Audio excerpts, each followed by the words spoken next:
ખેરાલુમાં ચૂંટણીનો ધમધમાટ, કોંગ્રેસ એક્શન મોડમાં। આગામી સ્થાનિક સ્વરાજ્યની ચૂંટણીઓને લઈને રાજકીય પક્ષોએ કમર કસી છે, ત્યારે મહેસાણા જિલ્લાના ખેરાલુમાં કોંગ્રેસ દ્વારા રણનીતિ ઘડવા માટે મહત્વની બેઠક યોજાઈ। જિલ્લા અને તાલુકા પંચાયતની ચૂંટણી અંતર્ગત બેઠક યોજાઈ હતી, જે ખેરાલુ કોંગ્રેસ કાર્યાલય ખાતે આજે આગામી જિલ્લા પંચાયત અને તાલુકા પંચાયતની ચૂંટણીના આયોજન માટે એક મહત્વપૂર્ણ બેઠકનું આયોજન કરવામાં આવ્યું હતું। આ બેઠક પ્રદેશ પ્રભારી ભીમાભાઈ ચૌધરીની અધ્યક્ષતામાં યોજાઈ હતી, જેમાં સંગઠનને મજબૂત કરવા અને ચૂંટણી જીતવા માટેના રોડમેપ પર ચર્ચા કરવામાં આવી હતી। આ બેઠકમાં પ્રદેશ પ્રભારી ભીમાભાઈ ચૌધરી, સ્થાનિક અગ્રણીઓમાં બાબુજી ઠાકોર, મુકેશભાઈ દેસાઈ અને રણજીતસિંહ પરમાર, ખેરાલુ તાલુકા કોંગ્રેસ પ્રમુખ પરબતજી ઠાકોર અને ખેરાલુ તાલુકાના કોંગ્રેસના તમામ હોદ્દેદારો, કાર્યકરો અને સ્થાનિક આગેવાનો મોટી સંખ્યામાં હાજર રહ્યા હતા। આ બેઠકમાં કાર્યકરોને સંબોધતા પ્રભારી ભીમાભાઈએ જણાવ્યું હતું કે કોંગ્રેસે આગામી ચૂંટણીઓની તૈયારીઓમાં પૂરજોશમાં શરૂ કરી દીધી છે। જનતાના પ્રશ્નોને વાચા આપીને ઘરે ઘરે જઈ પ્રચાર કાર્ય તેજ કરવા માટે કાર્યકરોને આહવાન કરવામાં આવ્યું હતું। આગામી પંચાયતની ચૂંટણીઓમાં કોંગ્રેસ પૂરી તાકાત સાથે મેદાનમાં ઉતારશે અને ભવ્ય વિજય મેળવશે તેવું ભીમાભાઈ ચૌધરીએ જણાવ્યું હતું।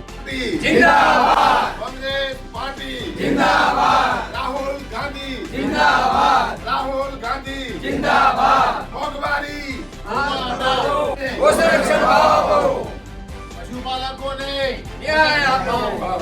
પ્રદેશ પ્રભારી આજે ખેરાલુ તાલુકાની કારોબારીની સ્પેશિયલ મિટિંગ રાખવામાં આવી, જેમાં અમારા પ્રદેશના અગ્રણી બાબુજી ઠાકોર, મુકેશભાઈ દેસાઈ, તાલુકા પ્રમુખ પરબતજી, જિલ્લા પ્રમુખ રણજીતસિંહ સાથે આજે તાલુકાની ટીમની કારોબારીની મિટિંગ અમારી યોજાઈ છે, જેમાં આવનારી જિલ્લા પંચાયત, તાલુકા પંચાયત ચૂંટણીઓ મજબૂતાઈથી અમે લડી શકીએ એના માટે આજે મંડળ, સેક્ટર અને ગ્રામની સમિતિઓ મજબૂતાઈથી બને, ત્યાંની અમારી ટીમો તૈયાર થાય, ત્યાંથી જિલ્લા પંચાયત અને તાલુકા પંચાયત ચૂંટણીઓ મજબૂતાઈથી લડી શકે એવા ઉમેદવારોના નામ 5 દિવસની અંદર તૈયાર કરવા માટેની આજેની જવાબદારીઓ પણ વિશેષ આપવામાં આવી છે।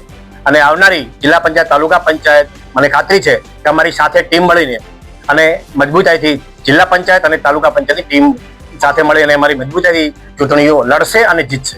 કોંગ્રેસ કયા મુદ્દા પર કામ કરશે? અત્યારે હાલ ભ્રષ્ટ ભારતીય જનતા પાર્ટીના શાસનમાં પબ્લિક આજે ત્રાસી ગઈ છે। આજે મોંઘવારી આસમાને છે, તમે જુઓ છો રોજબરોજના કિસ્સાઓ પેપરની અંદર પણ આવી રહ્યા છે। આજે મહિલાઓનું પણ આજે સન્માન જળવાઈ નથી રહ્યું। મહિલા દિવસ ગઈકાલે જ 2 દિવસ પહેલા ઉજવાયો છે, પરંતુ અહીંયા ખેડૂતોને ખૂબ તકલીફ છે, યુવાનોને તકલીફ છે, આજે શિક્ષણ ખાડે ગયું છે, આરોગ્યની સુવિધાઓ ખાડે ગઈ છે। તો તમામ મુદ્દાઓ છે, મુદ્દાઓની પ્રમાણ છે, તો આ તમામ મુદ્દાઓને સાથે રાખીને, સાથે લઈને, જનતાને સાથે રાખીને મજબૂતાઈથી આગામી સમયમાં કોંગ્રેસ પાર્ટી મજબૂતાઈથી લડશે। બ્યુરો રિપોર્ટ, રાષ્ટ્ર વિચાર ગુજરાતી ન્યૂઝ। અહેવાલ મનોજ ઠાકોર, ખેરાલુ।